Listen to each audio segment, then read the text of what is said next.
All right, test run, test run. Gun noises. I'm Eric with Cornerstone Performance, and this is how to mount your LPVO. Before we get started, there's a couple of things that we need to do. Number one, we want to set our ocular adjustment to make sure that it is optimal at 1x. Once we get that set, we're not going to lock it down yet. We'll talk more kind of about what we'll be doing later in the zeroing and stuff, but we want to get roughly set up for our ocular adjustment. Then we want to determine optimal eye relief for this optic. So we're going to put a light in the output end, get box of gold dot here, and you can see if you watch the light here, the light gets very concentrated and then starts expanding, and then it gets very concentrated. Right where that light is very concentrated, that is optimal eye relief for this optic at this magnification level. Then we're going to leave that right there, and we're going to measure from the back of the optic to the back of the box. So I'm looking at just under 4 inches right here. So about 3 7/8. So 3 7/8 is my optimal eye relief for this optic on 1x. The other thing we're going to do is prepare our mount. So we disassemble everything and we degrease everything. You can use a nail polish remover, like a spray degreaser you get from auto parts store. Brake cleaner works, not carburetor cleaner. Carburetor cleaner has oil in it, but brake cleaner can work. So we do that to all of the actual screws themselves, and then also to the screw holes. So like these screws had some grease, some oil on them, and they were inserted. And so any grease or oil that was on here is also in the hole. So we need to use degreaser on everything before we start mounting.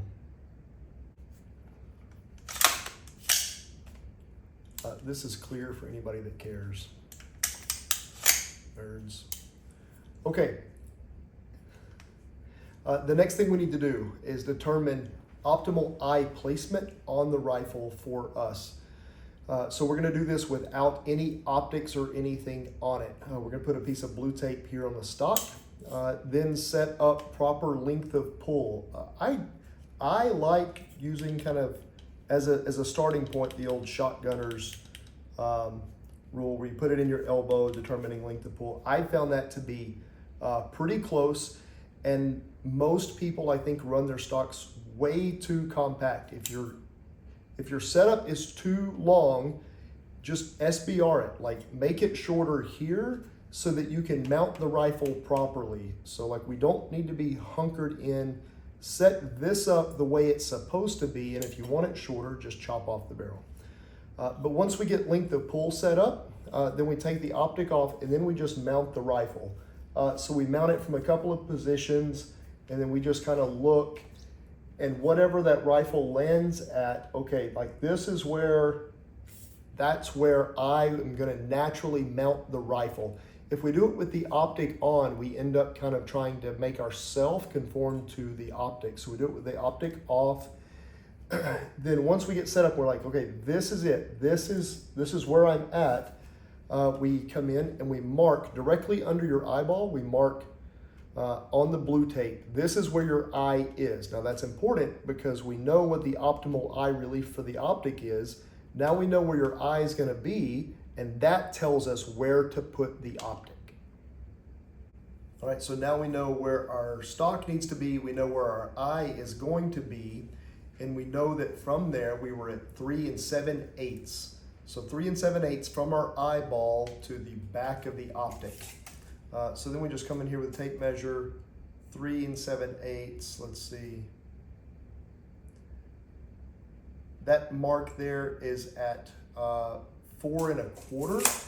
I'm going to go ahead and mount back of optic right here. I primarily shoot this thing off of barricades. So this is the rifle that I use for teaching classes. A lot of the work we do is off barricades. When you get on a barricade or you go to prone, you tend to kind of like scrunch into it a little bit. So my eye is probably going to be a little bit forward of this mark. It's going to be standing a lot, and then on barricades, some not prone, but on barricades. So this is a pretty good spot. We're just going to line it up, back of charging handle. If you want to skip all of this, just put the back of the optic at the back of the charging handle. That's like a 95% solution. Nearly everybody will work just fine if you just mount the optic so that the back of it is at the back of the charging handle like this. That's going to work for nearly everybody. Now some people, like some optics, some people you're going to cheat back and forth a little bit. But if you find yourself like really far forward or really far back, it's probably a stock issue, or something is just wrong. You're making yourself conform to the equipment instead of making the equipment work for you. All right, next we're going to start dry fitting everything. When we mount the optic in the mount, we don't want it cheated too far forward or back if we can help it. We don't want rings applying pressure right up against the turrets or right up against the eyepiece. So we want to try to get these things centered around that turret. Once we get it centered around the turret, more or less, I'm not going to measure it, but I'm going to get it close. Then we're going to hold it and move everything back on the top rail. So that looks, remember we want it to be back of charging handle. That's real close. That's too far forward, so we'll go back to that spot right there. So that's going to be real close, and then if we need to, we can kind of cheat it back and forth just a little bit. Like this doesn't have to be perfect, we just want to avoid any extremes. So now we know where we want the mount to go, so we're going to hold the mount in place, take the optic back off, and then we are going to attach the base of the optic mount to the top rail. Right, so we know where we want it to go on the top rail. We are going to put just a drop of blue Loctite on here.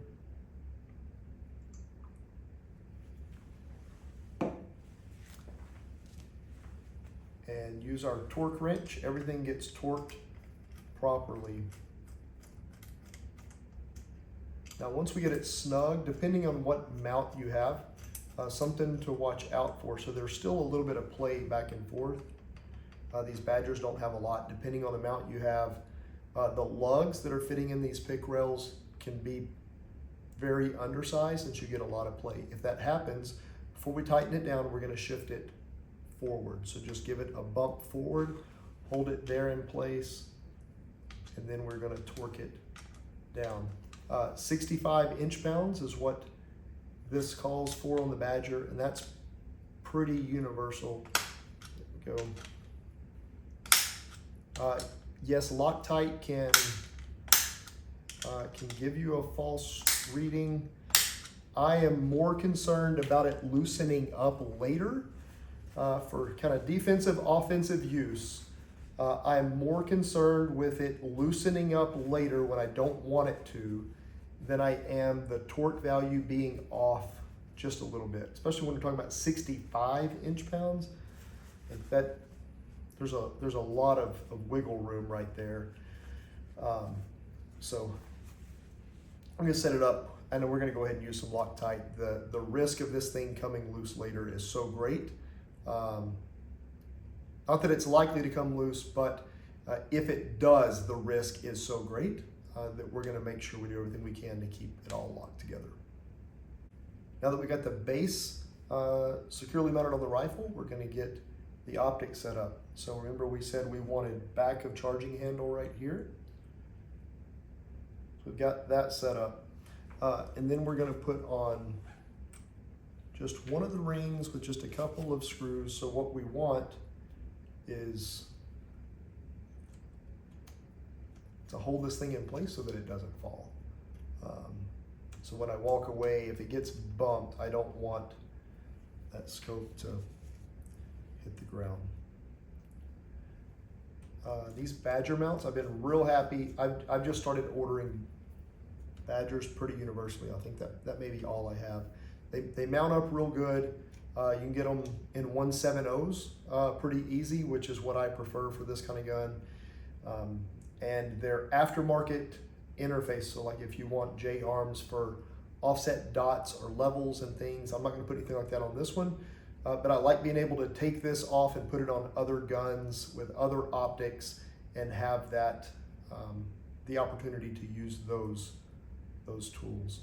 And the Badger does a really good job of that stuff. All right, once it is secure, we need to get gun level, and then we're going to level crosshairs to the rifle itself.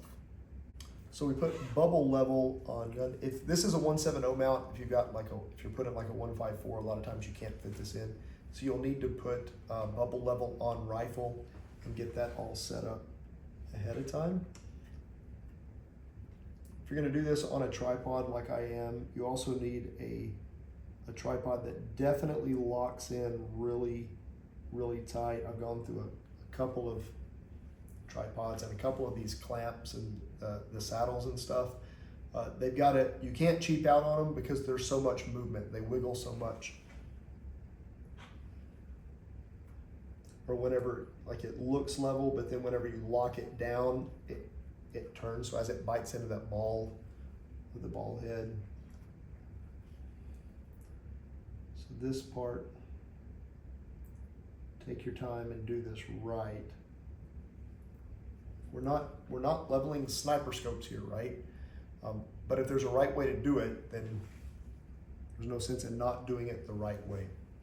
Okay, so we've got rifle, so it's a self-leveling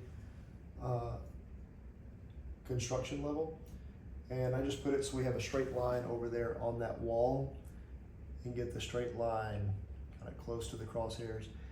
And then we adjust, without manipulating the rifle a lot, we adjust the optic in here, inside the mount. That's why we want that one ring on so that we have just a little bit of friction. There we go. And that is level. Super quick way to level these things up. Once we get that, we know that's where we want it front to back. We know that we want it right there side to side, and we will start tightening everything down. So everything here is going to get torqued as well. A lot of the manufacturers recommend like 20 inch-pounds. Some of them are a lot more than that.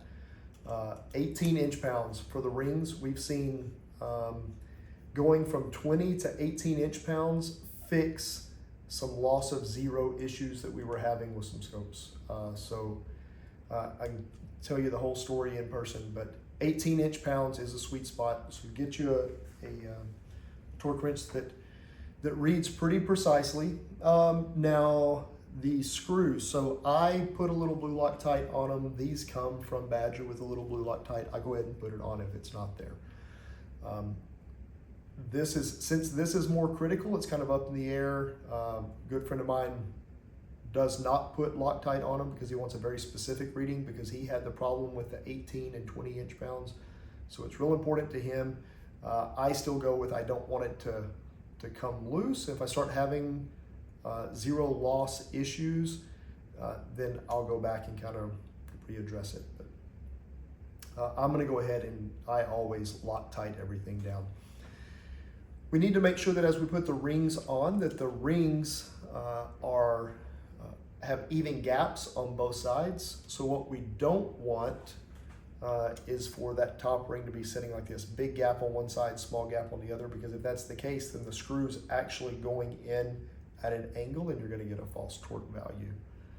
So this doesn't have to be super precise. We're not gonna use like feeler gauges or anything. We're just gonna put fingertips on both sides, and we're gonna tighten down a little bit on each side until the gap feels the same.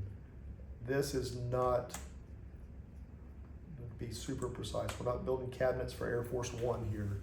We're just making sure that that gap is more or less even, and you can give it a little look as well. Once we get that snug, so I'm not actually torquing anything yet, I'm just getting that snug, and then we're gonna do the same thing on the back.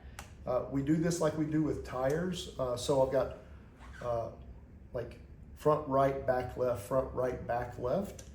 here is how I get them started.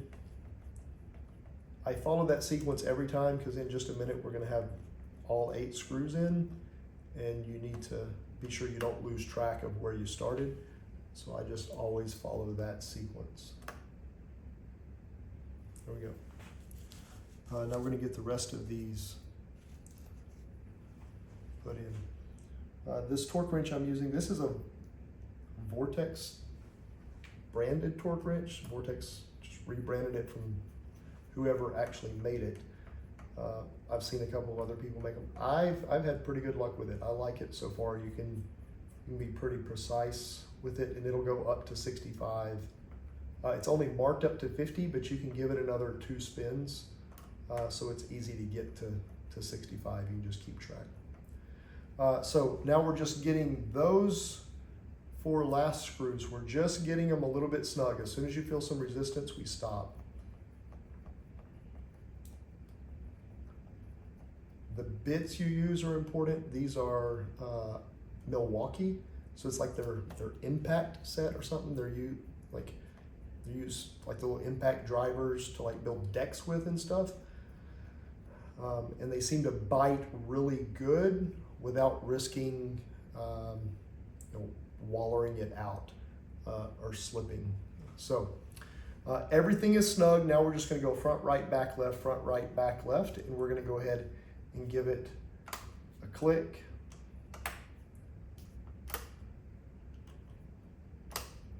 Make sure that we're at 18. Once we do that, then we'll go back around in the opposite direction. There we go. So now we're just going to always come around and just hit it one more time. I don't know that it matters, but hearing the clicks makes me feel better about it.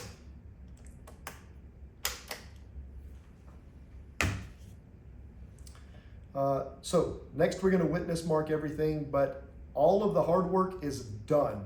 So we know what the optimal eye relief for the scope is, and we know where our eye placement is, so we know where to put it front to back.